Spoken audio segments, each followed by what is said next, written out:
नमस्ते, welcome to heat happy energy amore tarot. तो चलिए देखते हैं आज थर्ड पार्टी और आपके पर्सन के बीच में क्या चल रहा है। पर उससे पहले देखते हैं आपकी क्या एनर्जीज हैं इस समय। अनसैटिस्फाइड, हैबिट्स और रनर। ओके, देखिए आप किसी ट्रांजिशन वाले फेज में हैं जहाँ पे छोड़ना आसान नहीं है। जो भी ये पर्सन है, सिचुएशन है, इच्छा है, पर आप कहीं न कहीं पीस को चूज़ कर रहे हो। आप उन सब चीज़ों से दूर भाग रहे हो जो हैबिचुअली आपको ड्रेन कर रही थी। दिल अभी भी कहीं न कहीं एक हेवीनेस फ़ील करता है, पर कहीं आप डिसाइड कर रहे हो कि आपको ड्रामा नहीं चाहिए। उससे आप डिस्टेंस कहीं न कहीं मेंटेन कर रहे हो। आपका फ़ोकस मेंटल क्लैरिटी, स्टेबिलिटी, एक पीसफुल एनर्जी पे है।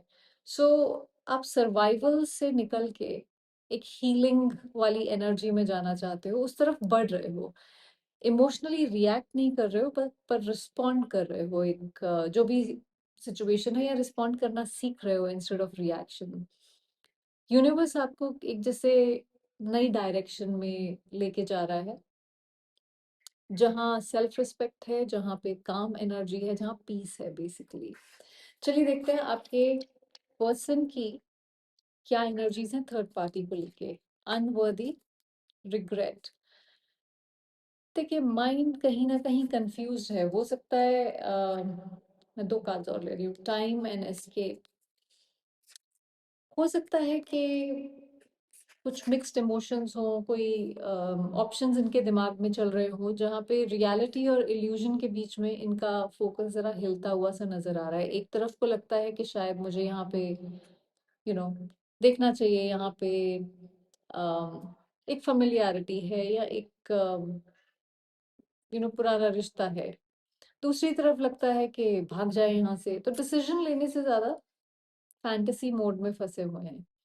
अ, उनका डायरेक्शन जैसे क्लियर नहीं है। थर्ड पार्टी के साथ उनके इमोशंस थोड़े से स्कैटर्ड से हैं, जहाँ पे दिल और दिमाग अलाइन नहीं है एक साथ। ये ग्राउंडेड नहीं है, कोई एक्शन नहीं हो रहा है खास यहाँ पे। कुछ अम, कोई चीजें हो सकती हैं जिनसे भागने की कोशिश कर रहा हो कोई एक इंसान यहाँ पे दोनों में से। बट मुझे लगता है कि आपके पर्सन है जो भागने की कोशिश कर रहे हैं कुछ चीजों से। चलिए देखते हैं थर्ड पार्टी की क्या एनर्जीज हैं आपके पर्सन के लिए। Mistakes, overwhelmed. देखिए थर्ड पार्टी हो सकता है थोड़ा सा एंग्शियस फील कर रही हो, इनसिक्योर फील कर रही हो। ट्रस्ट इश्यूज, हिडन फियर्स कहीं ना कहीं दिमाग पे डोमिनेट कर रहे हैं, और ओवर थिंकिंग चल रही है यहाँ पे। उन्हें लगता है कि कुछ चीजें हो सकता है उनसे छुपाई जा रही हो। कुछ क्लैरिटी मिसिंग है जो स्ट्रेस दे रही है, ड्रेन कर रही है। कोई डाउट, इल्यूजन दिमाग में चल रहे हैं। कुछ ना कुछ गलतियां उनको लग रहा है यहाँ पे हुई हैं। अपने इमोशंस पर भी शायद हो सकता है पूरी तरह ट्रस्ट ना कर पा रहे हो ये जो भी इंसान है। दिल कह रहा है कि यू नो मैं इस इंसान को पसंद करती हूँ, या जानती हूँ, या जानता हूँ, वटेवर। पर इंटुइशन कहीं कह रहा है कुछ तो गलत है, या कुछ तो गलती हुई है। सो एक अनसर्टन सी एनर्जी है बहुत। कोई हैप्पी एनर्जी दोनों की तरफ से एक दूसरे की तरफ फिलहाल तो नहीं दिख रही है। चलिए देखते हैं आपके पर्सन के दिल में थर्ड पार्टी के लिए क्या है। हैबिट्स और न्यू चैप्टर बाहर निकल के आया है, और रिग्रेट ओवरऑल एनर्जी है। देखिए इन्हें लगता है कि ये चैप्टर उनका जैसे कंप्लीट हो चुका है, या कंप्लीशन की कगार पे है। अम, एक सेंस ऑफ क्लोजर या डिटैचमेंट डेवलप हो रहा है कहीं ना कहीं। एक नए फेज की तरफ मेंटली मूव ऑन करना चाहते हैं। इनका फोकस कुछ कंप्लीशन पे है। ये कनेक्शन उनके लिए जैसे एक लेसन था। अम, ये आउट ऑफ जैसे इनको लगता है कि सिर्फ हैबिट की वजह से यहाँ पे इस कनेक्शन में है। यहाँ पे अम, कोई इमोशनल कनेक्शन नहीं है। सो जैसे एक लेसन है, लाइफ टाइम पार्टनरशिप वाली एनर्जी नहीं उनको फील होती है। तो सोल जो है उनका, वो कहीं ना कहीं एक एक्सपेंशन चाहता है, रेपिटेशन नहीं चाहता, वही के सेम सेम सेम हैबिट्स चलती रहे। चलिए देखते हैं आपके पर्सन के लिए थर्ड पार्टी के दिल में क्या है। Understanding, detachment. देखिए वो अभी भी इमोशनली कहीं ना कहीं थोड़ा सा होपफुल है, हो सकता है उनको लगता हो कि उनका जो भी प्यार है, केयरिंग एनर्जी है, जो भी है वो सब कुछ ठीक कर सकता है, एक अंडरस्टैंडिंग यहाँ पे आ सकती है।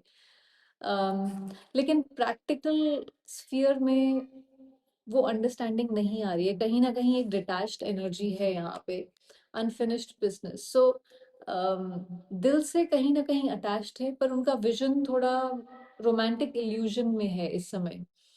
उन्हें लगता है कि कोई जेस्चर या कन्फेशन, अगर ऐसा कुछ हो तो सब कुछ वापस फिक्स किया जा सकता है, क्योंकि इन दोनों के बीच में कुछ अभी पेंडिंग है, कुछ रिजॉल्व किया जा सकता है यहाँ पे। लेकिन वो उनके, ये जो पर्सन है उनके इमोशनल रियलिटी को नहीं समझ पा रहे हैं, शायद वहां पे अंडरस्टैंडिंग कहीं मिसिंग है। चलिए देखते हैं उनके रिलेशनशिप का नेचर क्या है इस समय। Neglected, overall energy day dreaming.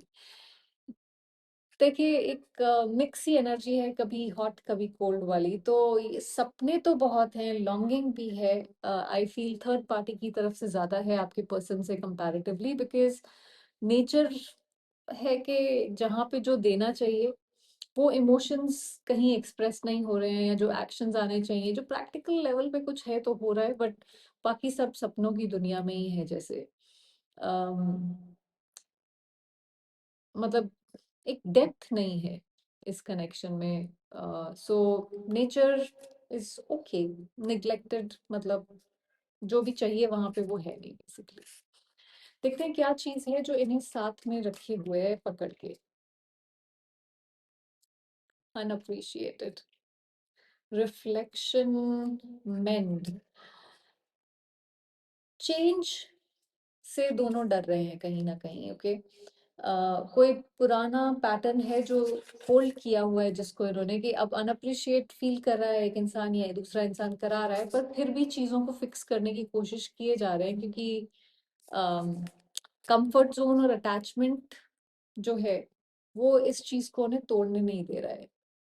मतलब कोशिश कर रहे हैं सोचने की उस बारे में, पर वो हो नहीं रहा।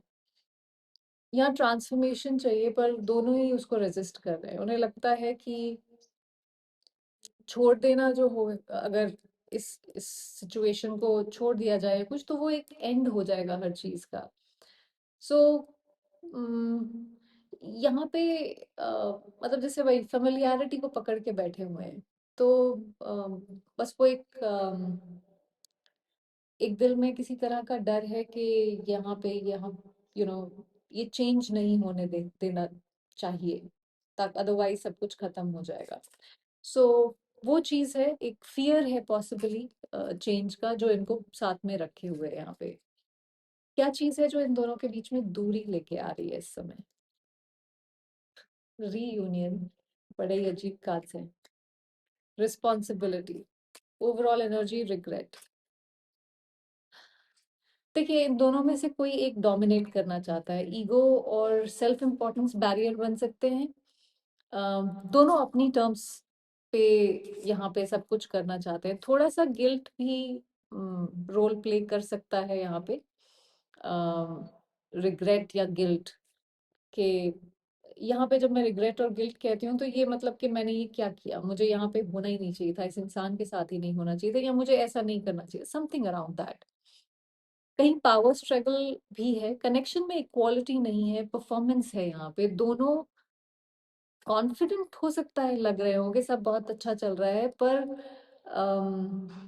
वो सिर्फ एक परफॉर्मेंस है, असलियत नहीं है। इम्बैलेंस लॉन्ग टर्म में रिश्ते को सस्टेन नहीं करने देगा, और वो पावर इम्बैलेंस यहाँ पे है।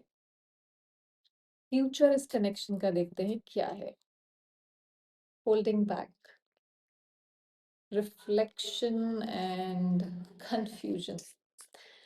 देखिए डिससैटिस्फैक्शन, इमोशनल बोर्डम, कंफ्यूजन, आप एक्सप्रेस नहीं कर रहे हैं एक दूसरे को क्या फील करते हैं। कोई एक या दोनों रियलाइजेशन स्टेज पर है, ये मुझे चाहिए तो नहीं था ये चीज, उस टाइप की रियलाइजेशन। सो किसी तरह की कॉन्वर्जेशन हो सकता है यहाँ पे हो, जहाँ पे एक्साइटमेंट नहीं है, तो ये रिश्ता अपने सैचुरेशन पॉइंट पे है, जैसे दोनों ने शायद एक्सपेक्ट किया कि